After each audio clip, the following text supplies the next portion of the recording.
বন্ধুরা সবাইকে ওয়েলকাম করছি আরো এক নতুন লেকচারে। আজকে আমি আলোচনা করব জিরান্ড এবং পার্টিসিপল নিয়ে। জিরান্ড এবং পার্টিসিপলের বিভিন্ন নিয়মগুলোকে আমি বেশ কয়েকটা অংশে ভাগ করে নিব এবং সবগুলোকে একটা প্যাকেটের মধ্যে বস্তাবন্দি করে তোমাদেরকে খাওয়াই দিব। খেয়াল করো, ভার্বের প্রেজেন্ট ফর্মের সাথে আইএনজি যুক্ত হওয়ার পরে সেটা যদি কখনো নাউনের মতো কাজ করে তাহলে সেটাকে আমরা বলি জিরান্ড, আর ভার্বের প্রেজেন্ট ফর্মের সাথে আইএনজি যুক্ত হওয়ার পরে ওইটা যদি কখনো অ্যাডজেক্টিভের মতো কাজ করে তাহলে সেটাকে বলা হচ্ছে পার্টিসিপল। ঠিক আছে, এখন এইটা তোমাদের জীবনকে সহজ করবে না। তোমাদের জীবনকে সহজ করার জন্য আমি বেশ কয়েকটা নিয়ম তোমাদের সাথে শেয়ার করব বা বেশ কয়েকটা ট্রিক্স শেয়ার করব। প্রথমে যে ট্রিক্সটা আমি তোমাদের সাথে শেয়ার করতে চাচ্ছি সেটা হচ্ছে একটা সেন্টেন্সে যখন জিরান্ড পার্টিসিপল আইডেন্টিফাই করতে বলবে ওই সেন্টেন্স দিয়ে কোনো একটা কাজকে ইন্ডিকেট করবে। তোমরা লক্ষ্য করবা সেন্টেন্সে যে কাজটা বা যে কর্মকাণ্ডটা বা যে প্রসেশনটা বোঝানোর চেষ্টা করছে ওই কাজটা কি আসলেই তখন ঘটছে কিনা, বা সেন্টেন্সের সাবজেক্ট ওই কাজটি তখন সম্পূর্ণ করছে কিনা। যদি ওই মুহূর্তেই ওই কাজটা চলমান অবস্থায় থাকে তাহলে সেটাকে তোমরা কি বলবা, সেটাকে বলবা পার্টিসিপল। আর যদি এরকম হয় যে না ওই মুহূর্তে সাবজেক্ট ওই কাজটা করছে না বরং ওইটা কোনো একটা প্রক্রিয়াকে ইন্ডিকেট করা হচ্ছে তাহলে ওইটাকে বলে দিবা হচ্ছে জিরান্ড। ঠিক আছে, তো প্রথম নিয়ম হচ্ছে এটা বা প্রথম ট্রিক্স এইটা। খেয়াল করো, walking is called best exercise. Walking মানে হচ্ছে হাঁটা। যত ধরনের ব্যায়াম আছে ব্যায়ামের মধ্যে হাঁটাটাকে বলা হচ্ছে সর্ব উৎকৃষ্ট ব্যায়াম। খেয়াল করো, ওয়াকিং, ওয়াক প্লাস আইএনজি ভার্বের প্রেজেন্ট ফর্মের সাথে আইএনজি যুক্ত করছে, তাহলে এইটা হয় তোমার জিরান্ড হবে অথবা পার্টিসিপল হবে। এখন তোমাদেরকে আমি বলছিলাম যে সেন্টেন্সে কোনো একটা কাজকে বোঝানোর চেষ্টা করছে এবং ওই কাজটা ওই মুহূর্তে গতিশীল আছে কিনা, বা কোনো একজন ব্যক্তি বা কোনো একজন সাবজেক্ট বা কোনো একটা পার্সন ওই মুহূর্তে ওই কাজটা করছে কিনা। যদি ওই মুহূর্তে কোনো একটা পার্সন বা কোনো একটা সাবজেক্ট ওই কাজটা করে তাহলে বলে দিবা যে এইটা পার্টিসিপল। কিন্তু এখানে দেখো তো কোনো একজন ব্যক্তিকে এই মুহূর্তে হাঁটছে না, হাঁটছে না, বরঞ্চ walking is call best exercise, এটা কোনো একটা বিষয়কে ইন্ডিকেট করছে। Right, walking is called best exercise, হাঁটা হচ্ছে সর্ব উৎকৃষ্ট ব্যায়াম। এই মুহূর্তে কাজটা গতিশীল নাই, কিন্তু এই মুহূর্তে কেউ এই কাজটা করছেই না। আমি কি বোঝাইতে পারছি জিনিসটা? খেয়াল করো, তাহলে এখানে ওয়াকিং যেহেতু এই মুহূর্তে কোনো একজন ব্যক্তি কাজটি সম্পূর্ণ করছে না তাহলে এটাকে আমরা বলে দিব হচ্ছে জিরান্ড। অথবা চাইলে তোমরা এইভাবে করতে পারো, এই ভার্ব প্লাস আইএনজি যেটা আছে এটার পরিবর্তে ইট বসাবা, আইটি ইট বসানোর পরে তোমরা পুরো সেন্টেন্সটা পড়বা, পড়ে যদি আগের মতোই অর্থ দেয় it is called best exercise, যদি আগের মতোই অর্থ দেয় তাহলে এটা জিরান্ড হবে। আর যদি অর্থের চেঞ্জ হয়ে যায় তাহলে এটা জিরান্ড হবে না, এটা পার্টিসিপল। খেয়াল করো, you should practise reading, you should practise reading. তোমার উচিত যে তুমি আসলে পড়াশোনা করবা, কিন্তু তুমি এই মুহূর্তে কি পড়ছো?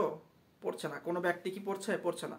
বা এই মুহূর্তে কোনো একজন ছোট বাচ্চা পড়ছে সেটা ইন্ডিকেট করা হচ্ছে না, এখানে ইন্ডিকেট করা হচ্ছে যে ইউ শুড প্র্যাকটিস রিডিং, তোমার পড়া উচিত।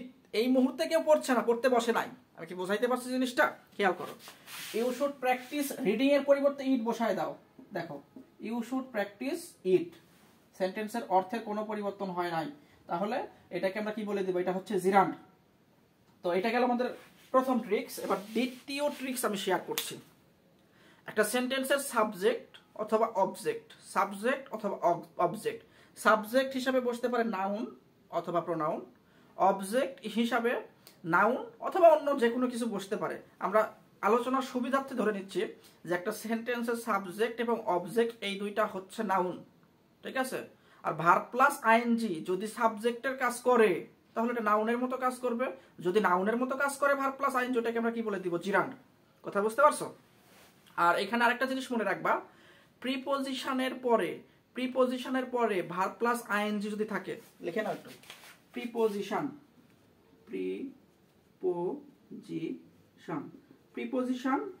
এর পরে যদি ভার্ব প্লাস আইএনজি থাকে, ভার্বের প্রেজেন্ট ফর্মের সাথে আইএনজি থাকে, তাহলে সেটাকে আমরা চোখ বন্ধ করে বলে দিব হচ্ছে জিরান্ড। খেয়াল করো, we are fond of playing, এখানে অফ হচ্ছে প্রিপোজিশন, প্রিপোজিশনের পরে প্লেইং আছে ভার্ব প্লাস আইএনজি বা ভার্বের প্রেজেন্ট ফর্মের সাথে আইএনজি, তাহলে এটাকে আমরা কি বলে দিব? এটা ডেফিনেটলি জিরান্ড। লক্ষ্য করো, আরো একটা এরকম উদাহরণ আছে, খুঁজে বের করো। এই যে 10 নম্বর উদাহরণ দেখো, without playing you will be unhappy. নিশ্চয়ই ধরতে পারছো, দেখো উইথাউট এটা হচ্ছে প্রিপোজিশন ভাই। প্রিপোজিশনের পরে যদি ভার্বের প্রেজেন্ট ফর্মের সাথে আইএনজি হয় তাহলে এটা ডেফিনেটলি হবে হচ্ছে জিরান্ড। ওকে, আচ্ছা, এরপরে আমরা আরো একটা নিয়ম তোমাদের সাথে শেয়ার করছি। আর্টিকেল, ধরো এটা হচ্ছে আর্টিকেল, এটা হচ্ছে নাউন, আর তার পরে বা তার মাঝখানে যদি কোনো শব্দ পরে না মাঝখানে, এটা হচ্ছে আর্টিকেল, এটা হচ্ছে নাউন, এর মাঝখানে যদি কোনো শব্দ বসে ভাই ওইটা চোখ বন্ধ করে বলে দিবা হচ্ছে পার্টিসিপল। আবার বলছি, আর্টিকেল, এটা হচ্ছে আর্টিকেল, আর এটা হচ্ছে নাউন, এদের মাঝখানে যদি কোনো শব্দ বসে মানে ভার্ব প্লাস আইএনজি হইতে হবে, তাহলে এটা ডেফিনেটলি কি হবে ভাই? জিরান্ড। খেয়াল করো এরকম একটা উদাহরণ যে এখানে আছে, a rolling stone gather no moss. Stone পাথর, এটা হচ্ছে নাউন। ওকে, এটা হচ্ছে আর্টিকেল এবং নাউনের মাঝখানে ভার্ব প্লাস আইএনজি আছে, রোল প্লাস আইএনজি। নিশ্চয় ধরে ফেলছো, আর্টিকেল এবং নাউনের মাঝখানে ভার্ব প্লাস আইএনজি থাকলে এটাকে আমরা বলে দিব হচ্ছে পার্টিসিপল। ওকে, পার্টিসিপল। আচ্ছা, এই 7 নাম্বার উদাহরণটা একটু করার চেষ্টা করো। দেখো, I saw the man walking. এখানে ওয়াকিং হচ্ছে ভার্বের প্রেজেন্ট ফর্মের সাথে আইএনজি। তোমাদেরকে একটা কথা বলা হয়েছিল যে কোনো একটা সেন্টেন্সে কোনো একটা কর্মকাণ্ড যদি ওই মুহূর্তে গতিশীল থাকে, যদি কোনো একটা কাজ একজ্যাক্ট ওই মুহূর্তে করতেছে, যদি এরকম হয়ে থাকে তাহলে সেটাকে বলা হচ্ছে পার্টিসিপল, আর যদি না হয় তাহলে সেটাকে বলা হবে জিরান্ড। খেয়াল করো, I saw the man walking, আমি একজন মানুষকে দেখলাম যে হাঁটছিল। তো আমি তো দেখতেছি এই মুহূর্তে এই কাজটা ঘটছে, কিন্তু যে আই স দ্য ম্যান, আমার পাশ দিয়ে কোনো একটা মানুষ হেঁটে হেঁটে যাচ্ছে, আমি তাকে দেখতেছি, ওই কাজটা ওই মুহূর্তেই চলমান রয়েছে, এটা কোনো প্রক্রিয়াকে ইন্ডিকেট করছে না, তাহলে এটাকে আমরা কি বলে দিব? Participle. I saw the man walking, এখানে ওয়াকিংটা হচ্ছে পার্টিসিপল, শুধু পি লিখলাম আমি। এবার খেয়াল করো, I bought a walking stick. লক্ষ্য করো, I bought a walking stick. এখানে অনেকে এইভাবে ভাবতে পারে যে স্টিক এটা হচ্ছে নাউন, নাউনের আগে যে সাবজেক্টটা বসে এটা সাধারণত অ্যাডজেক্টিভ। তো ভার্ব প্লাস আইএনজি নাউনের আগে বসছে, তাহলে এটা অ্যাডজেক্টিভ হওয়ার কথা তো এটাই ছিল, কিন্তু না, এটা হবে না।